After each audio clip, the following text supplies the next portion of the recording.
Hey guys, welcome back to another episode of Minecraft Memories, the show that's less about Minecraft and more where I just go on and on about memories that I have.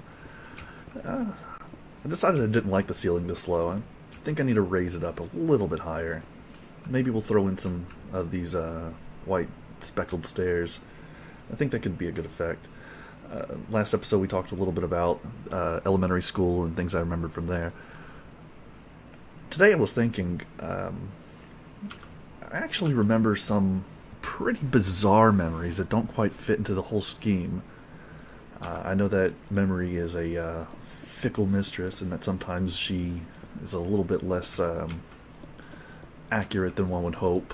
It's not exactly a one-to-one copy of reality, but rather some interpretation that you kind of synthesize yourself. These come from when I was much, much younger.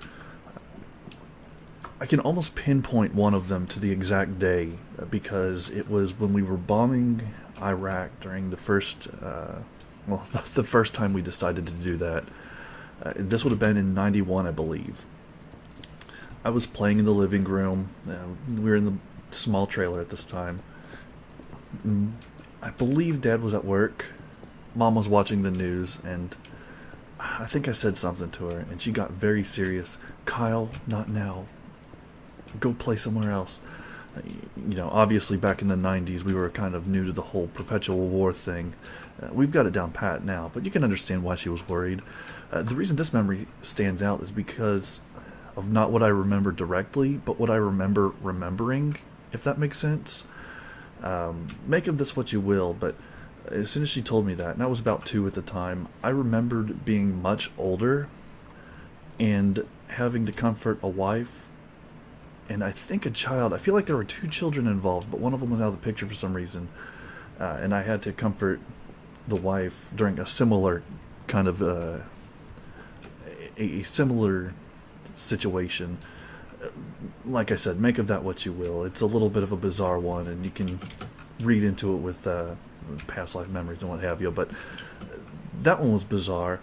I don't know if I put much stock in it, because again, memories are fickle, and it's not necessarily a one-to-one correlation of reality. And that said, the other one is kind of creepy. For those of you that love creepy pastas and spooky stories like I do, this one we were in the living room, and the way that the trailer was set up, well, actually, if you want to pretend that this part was the living room, there was like a kitchen here and a hallway and then our rooms. It's a little bit inaccurate, and in the future I think I might make a little bit better of a replica. But we were all in the living room watching television, and there were 4 of us: myself, my sister, still an infant, and my 2 parents. The dog was in the living room, and so all the pets were accounted for, because we only had a dog and a cat was always outside. When all of a sudden, put some more light on the subject, we're sitting watching TV, a magazine comes flying through the air and lands in the middle of the living room. Now it's dark back here because we're watching TV at night. For those of you who don't know, TV was something that you did in the 90s and early 2000s before the internet was around. It was almost like a disc jockey for entertainment. He would put the entertainment on for you. You didn't get to choose it whenever you wanted. Let's make this one an odd-numbered one. And I forget what we were watching. I don't think that was relevant, but that one was kind of a weird one because I remember Mom freaking out. I was scared. My sister was too young to know, and Dad saying he was going to go back and check on it. I don't know what happened next, and my parents don't remember this happening. I'm going to say that it was probably a dream I had, although that didn't feel like a dream. It was potentially a dream.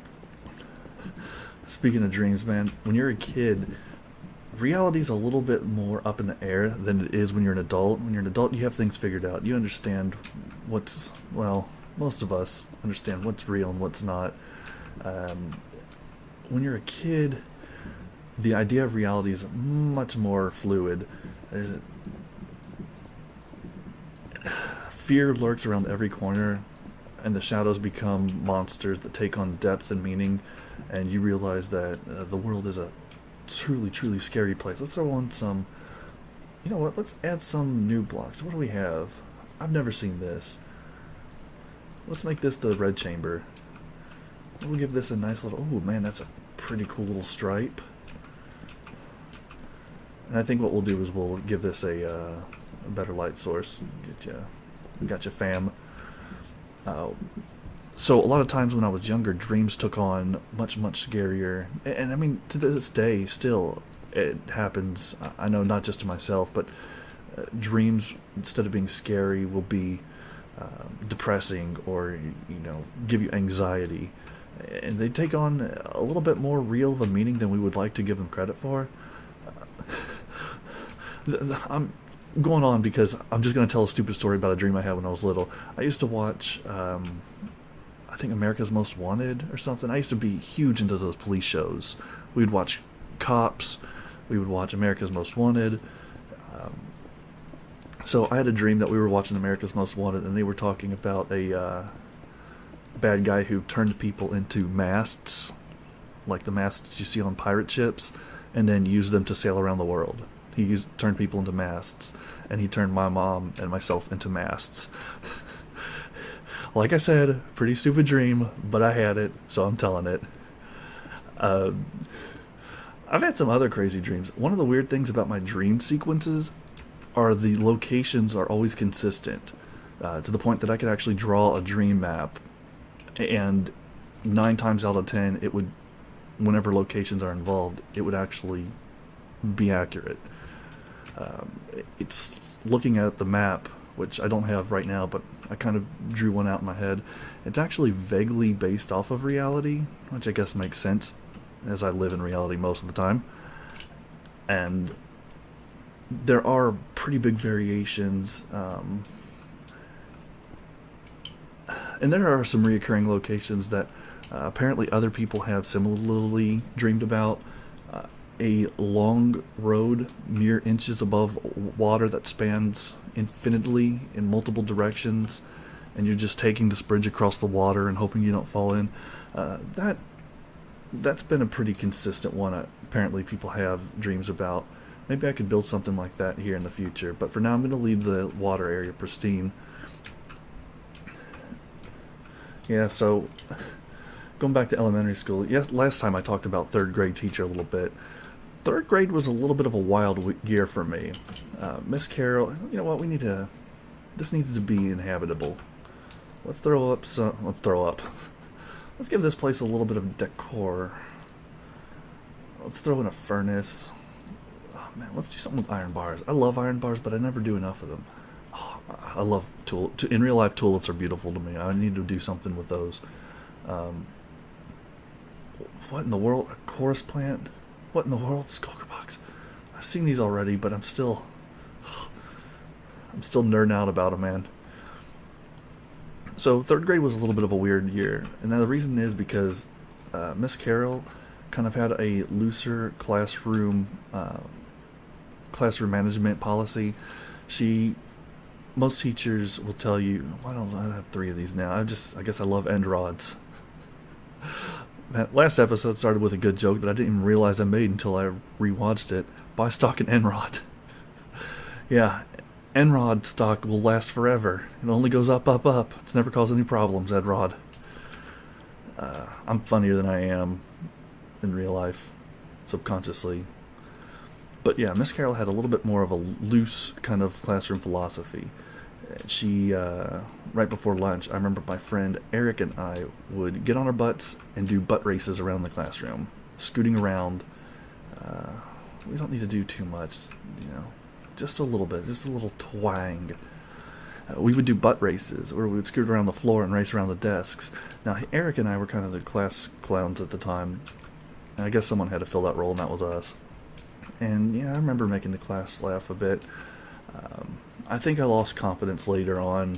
This time went on. I didn't get it back until about high school, and one could argue that it didn't fully return ever. But that's kind of one of the reasons I wanted to do this series. Just kind of keep talking. Don't lose my speaking ability, of course. It's very important to communicate with others. So we would do butt races around the classroom, and he and I would also draw a lot. In third grade, we were pretty inseparable, because my best friend Adam, he and I were never really in the same class in elementary school, and I don't know if that's because of coincidence or if they purposely separated us. Obviously, they didn't, know we were friends, but maybe they separated us by ability. I know that they do that now, having gone back and substitute taught for a year. I know that higher level kids and lower level kids are separated to kind of maximize both their abilities. That way you don't make the lower level kids struggle unnecessarily with more difficult work, but the higher level kids are not bored. I'm not going to say which one of us was higher or lower. I don't think that's important. But he knows. He knows. He's over there in that direction, apparently. Just in some random direction. No, he's back in Kentucky with his wife and 2 kids. And I'm in Florida. It's so hot down here. Send help, guys. Send rain. It hasn't rained here fully since I've gotten here. There's been a little bit of sprinkling, but man, this place, if this wasn't a peninsula, it would be a desert. I remember in 3rd grade, we watched Star Wars, and it was the one that had the,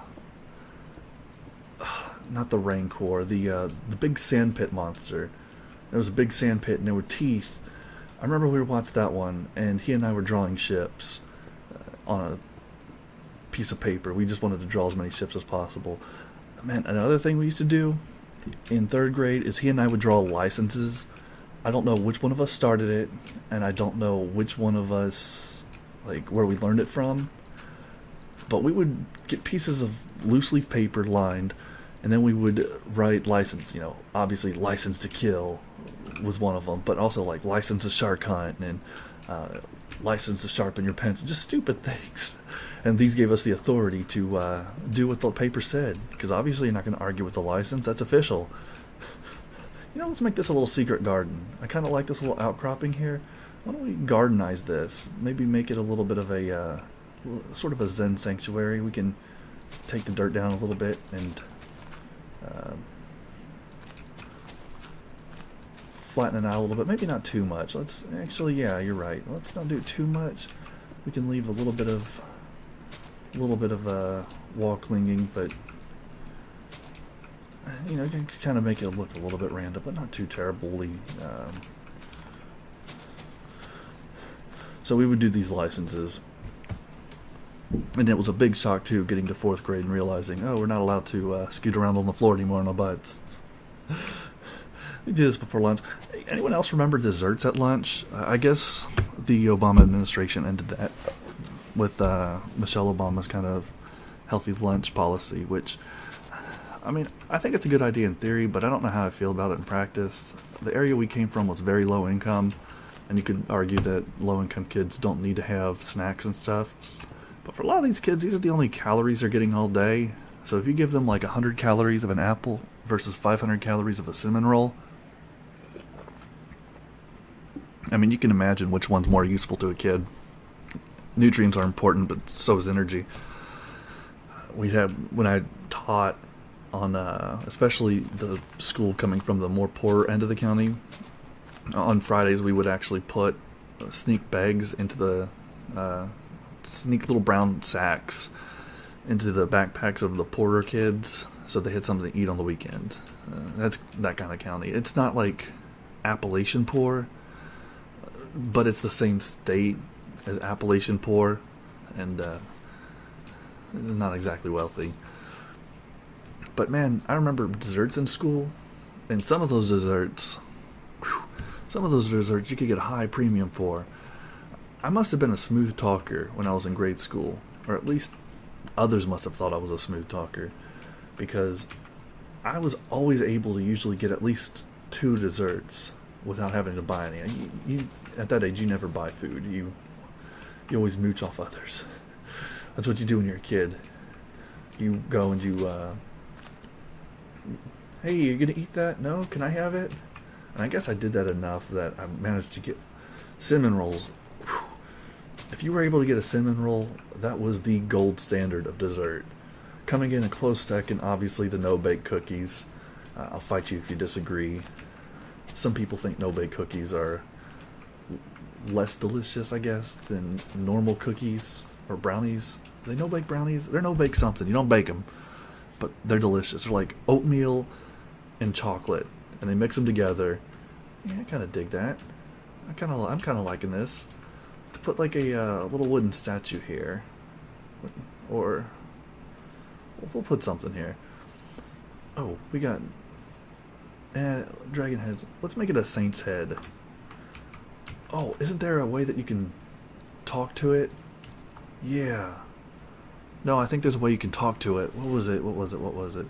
Stuff? No, not food stuff. Stuff? No, not food stuff. Stuff? No, no. What? Rabbit hide? There's rabbits now? What year is it? Oh, these. I think I remember this. I mean, I'm going to have to go back and actually watch a Minecraft video and figure out all the stuff they've changed and how I can do it. Let's make this saint something. What's the name of a good saint? Saint Ulam. I'm pretty sure I've heard of him. Are we not allowed to... Or wait. Yeah, that was it. It was something like that. I had a feeling. So this can be the Shrine of Saint Ulam. Obviously the patron saint of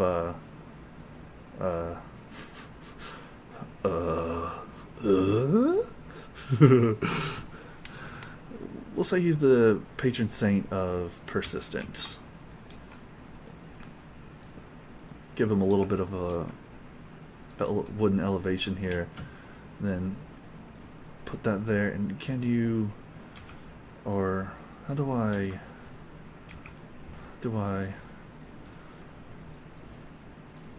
no, I guess it doesn't work. It doesn't work, senpai. Is it not? I'll figure it out. Oh, wait. What if... Where's that crafting window? Survival inventory. No, we'll, I'm gonna give this one more try, and then if I don't figure it out, maybe he was well read. And then... I think I'd do this. Maybe... This will be the last try, and then if I don't get it, I'll figure it out on camera. Yeah, I'll do this off on camera. But that'll be Saint Ulam. Yeah, going back to desserts, though. Sorry for the interaction. But that's bound to happen when you're playing Minecraft. No-bake cookies. Incredible. 9 out of 10. Only reason they're not 10 out of 10, cinnamon rolls exist. You only got cinnamon rolls on one day of the week, and that was Chicken Noodle Chili Day. Most of the kids got chili. However, I grew up in a God-fearing household, and the chili that I ate had noodles in it. Some of these heathens have chili, and they say, "Hey, you want some chili?" And you look, and it's actually just meat sauce. Excuse me, sir, I think you made a mistake. I think you forgot the noodles and the rest of it. This is just meat sauce. No, that's chili. No, I insist. That's meat sauce. I would always get chicken noodle soup. It was so good. The school had the best chicken noodle soup. And then no-bake cookies were random. And then, oh, pizza. You guys remember those pizzas? I remember those pizzas. Back in the day, they had these delicious square pizzas. Nowadays, they have the triangle pizza. Back then, it was square pizza. And you were so happy to get it because it was amazing. I don't know what they did to make... Whoa. That's kind of a neat feature. Where did this cave come from? Maybe this can be a secret exit. Maybe this can be part of a fort or something, an ancient fort, or maybe this could be like a... Oh, maybe they were book smuggled. Maybe they smuggled books. Yeah, that kind of makes sense, being that close to Ulams. So maybe they should hide this. Maybe they should hide this behind some topiary. Yeah, that's good. That's good. So those square pizzas, incredible. I don't know what they did, but I guess they were too good for this world because they're no longer around. Rest in pepperinos, you delicious square god, you. I do remember going back to Crime and Punishment. I did have to sit at the kids' table a few times, probably for talking. I'm not going to consider that too big of a punishment. When everybody talks. Sometimes you just forget. Sometimes you just have something important to say, and sometimes you think you can whisper and get away with it so the teacher doesn't hear you. But the teacher does hear you. One of the lunch ladies, and I swear she hasn't aged, between the time I was in elementary school and the time I returned 20 years later, she hasn't aged. She's the lunchroom witch, and she has a name. I think it's like Miss Tina or something. I don't know, but you don't even have to call her that. You can just say lunchroom witch, and everyone knows what you're talking about. I think she taught computers, but she had the shrillest voice that she would shriek at you in the lunchroom, and like even other teachers are like, "Ease, calm down." I mean, they're just kids. They're just talking. It's fine. And she had a different she had a more authoritarian opinion of lunchroom management. It was her way or the highway, and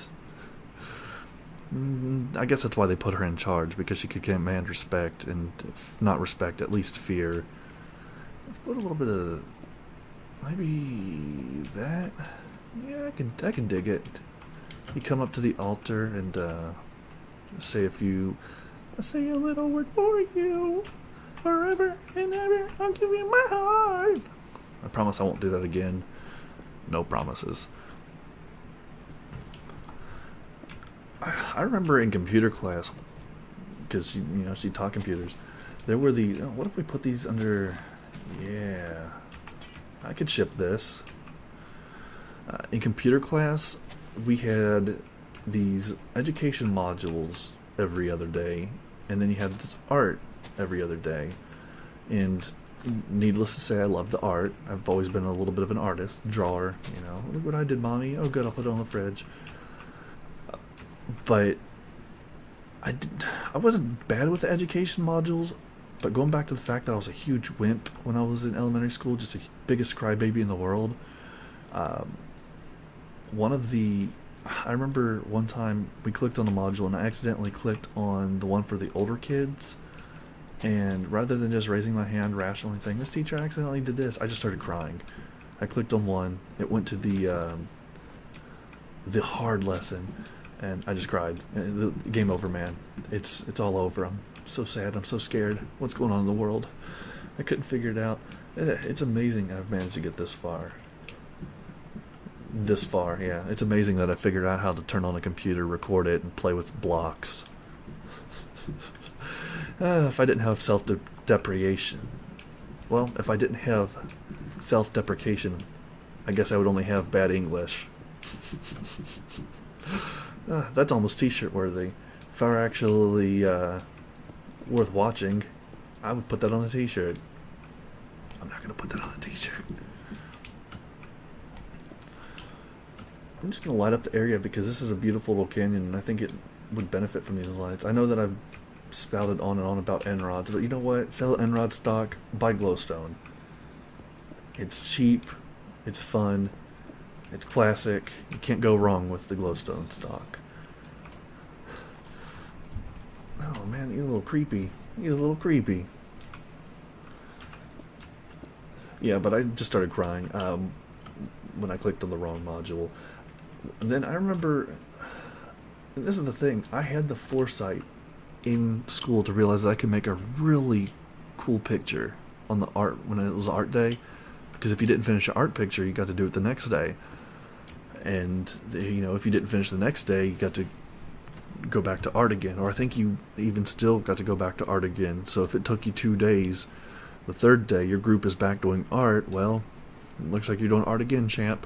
I had the foresight, and I even realized, if I just didn't do a picture and complete it, I could just do art indefinitely. But no, I was like, it's all well and good, but I think that I think I just want to complete this picture. That way I can go back to clicking on the wrong modules and crying about it again. Alright guys, we got a nice little garden niche here. Kind of talked for a little bit about more memories. And I'm looking at the recording, about 24.5 minutes in. I think I'm going to call it for the day. Thanks for watching, and hope to see you next time.